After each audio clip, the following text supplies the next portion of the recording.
صل على محمد وآل محمد. يا الله إخواني ارفعوا أيديكم بالدعاء، احنا بمجلس الزهراء وفي جوار أمير المؤمنين. اللهم عجل لوليك الفرج في عافية، أعتق رقابنا من النار.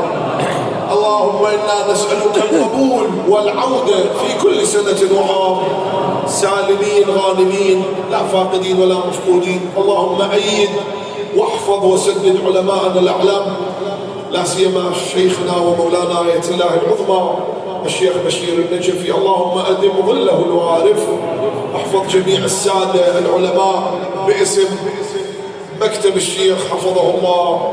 نشكر جميع العلماء والوجهاء وشيوخ العشائر وطلبة العلوم الدينية والمؤمنين والزوار على مشاركتهم في عزاء الزهراء وأجرهم على الزهراء عليه السلام. كما ونشكر العتبة العلوية المقدسة خدام أمير المؤمنين والعتبة الحسينية المقدسة أيضا على مشاركتها في هذا العزاء، وأجر الجميع على أمير المؤمنين والزهراء. اللهم ارزقنا شفاعة الزهراء يوم القيامة. إلى أرواح علمائنا الماضين، إلى من مات على الإيمان، إلى شيعة أمير المؤمنين، إلى روح أم البنين. الفاتحة مع الصلوات.